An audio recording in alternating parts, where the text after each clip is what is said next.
Hi, Steve Wolbach, your friendly public adjuster. I wanted to talk to you a little bit today. This is going to be a follow-up. Back in, I believe it was August, I went and did a little video giving information out to people about popcorn ceilings and the hazards of popcorn ceilings in the right environment. And what I mean by that is when they've gotten wet. You know, a lot of times popcorn ceilings, and what had spurred that, what sparked that video was I had recently gone into a condo, and one of the units there in the condo association, there was leaking from up above the second floor down to the first floor unit, and her ceiling in the kitchen had received all this damage, and this was a popcorn ceiling, and of course now that it was wet, pieces had fallen down, it was starting to break apart, and that is the bad part. When asbestos in its sealed state, undisturbed state, is fine. It's when you get to the situation where now it's starting to break up and you're getting little pieces off. Now the tiny fibers are being released into the air. You know, we all have these heating or air conditioning systems that are pushing air around constantly from room to room. And there's where we can start to get these fibers airborne and distributed throughout the whole unit, throughout every room in that condo there. It's not a good thing. And that was a concern. And of course, we didn't know if it was asbestos originally or not. We had a suspicion. So how do we go about to confront that? Well, we need to take a sample and get it analyzed, which is exactly what we did. The information came back. The term is used, it was hot, meaning that yes, there was a percentage of asbestos within there. There were asbestos fibers. Now that's bad news. We have to be very careful. We need to remove all of it now that we've disturbed it. And that's what that video was. This is a follow-up now, just to give a little bit more information since we've, if you will, whet your appetite about asbestos and the plight of asbestos. Now, please, I want you to know, I'm not trying to cause mass hysteria. I'm not trying to alarm everybody.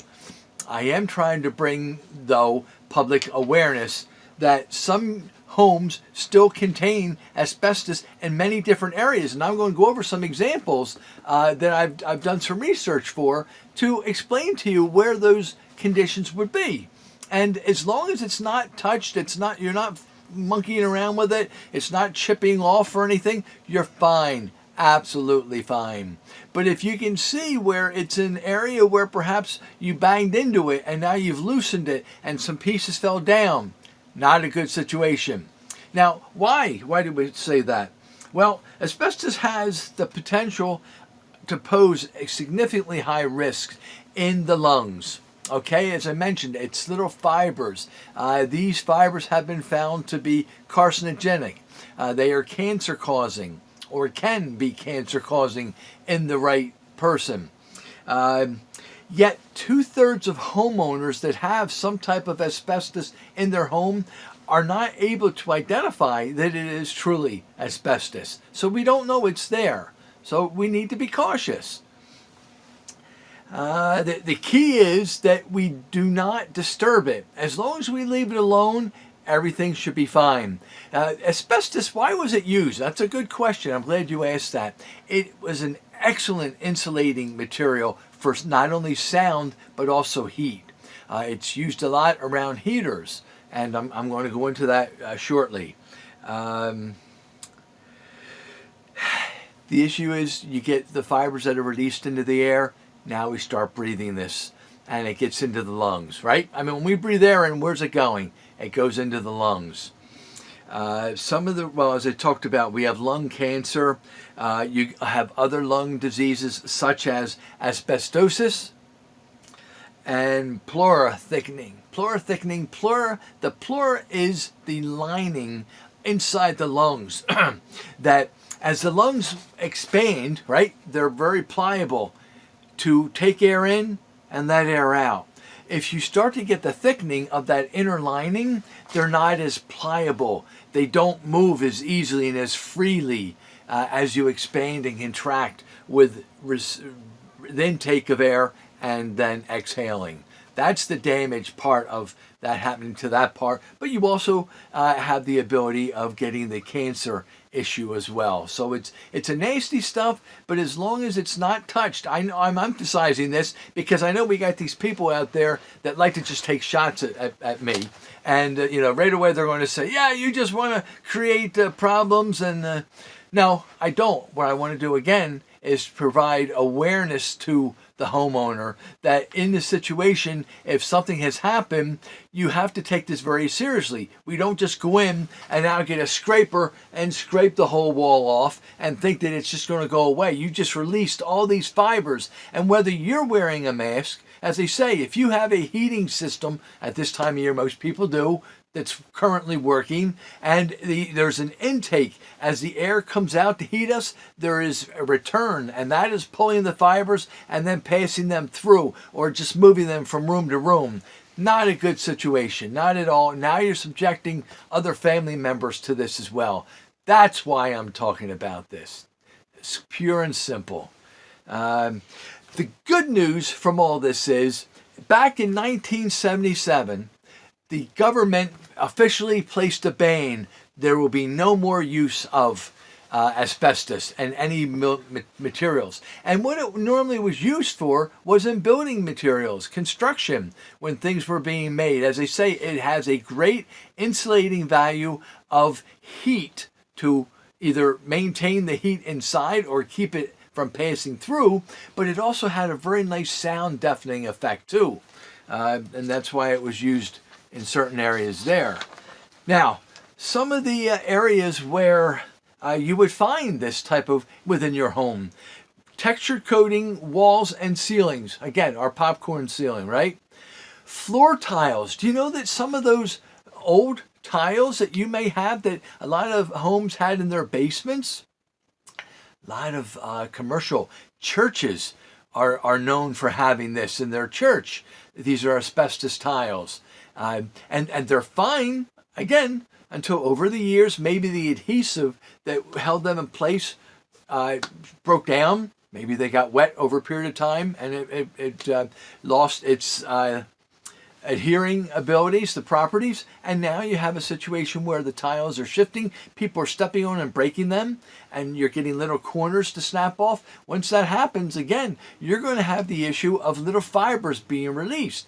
And churches, a lot of churches nowadays have daycare centers within them because of their Sunday school classrooms that they've had over the years. And now you're subjecting the children to all this. Not a good situation at all. So you just be careful. Just think about and look at what you're dealing with. I'm not saying to open the front doors and have everybody run out in a mass exodus. You're saying that, not me. All right. So we have the flooring tiles, insulating wall boards, panels that are behind and under the heaters. Remember I talked about how well they are able to stay off that heat? Well, if a heater's was put in a certain section, and I used to see that years ago. I lived in an apartment where it was like that, where the old heating system was an old oil burner, and they actually had the stuff that was patched around the seams when they put the different ductwork that was going out. You had where one piece would slide into the other, and then you had that seam there. They would put that all around it because that sealed that off. It was a great item to be used back then. Didn't know the dangers of what they were doing at the time. Roof felt, some of the old roofing materials. Now, hopefully by now, since that's 77, we would never see that again. I'm just trying to give you an idea where this was used in the past. There's other areas, and one of the other ones too would be fire blankets. Fire doors, if there was a commercial building and this was known as a fire door because, again, it had the heating system behind it, that door may have been lined with a panel that was of asbestos. These are situations we just need to be cautious. As I say, I don't want to alarm everyone, but we just want you to think about when you're looking at different things. realize that there is still possibility that and the most common would be the popcorn ceiling, and I guess the tiles in people's basements, or in a church. Again, my past church was like that, where they had asbestos tiles in there. But the bottom line, guys, is that if it's dealt with properly, everything can be controlled, and we can work around it very easily. Not a big deal. We just need to be smart about it. We need to look at things and deal with them instead of having a blind eye to this. Guys, I hope that you learned something from this. Now, what does that mean as far as a public adjuster goes? If you ever have this situation, first of all, as I say, if it was popcorn ceiling where it had gotten wet, I can help you with that. And then the fact that it's wet, we need to get that off the whole ceiling. I'll have to look in your policy to see if you have certain code upgrades and endorsements. That would be a situation that would allow or mandate the insurance company pay additional funds to have that removed, and it doesn't have to come out of your pocket. Whether it comes from the insurance company or out of your pocket, if something's up there and it's not a safe situation, you should be taking care of it. Obviously, we don't want you to have to brunt the financial concern of it, but sometimes we can't get around that. That is a certain level of coverage that's in a policy. You probably weren't aware of that. There are many, many different policies and have different offerings of different options to add more coverage, to be more comprehensive in the policy. Guys, that's, again, what I wanted to share with you today. I'm Steve Wolbach, your friendly public adjuster. If you liked what you heard, would you please give me one of these? Would you also please share this with others? Other people can definitely benefit from this. And would you like my page? I really appreciate the support you're giving me. Guys, have yourself a wonderful day, and God bless you.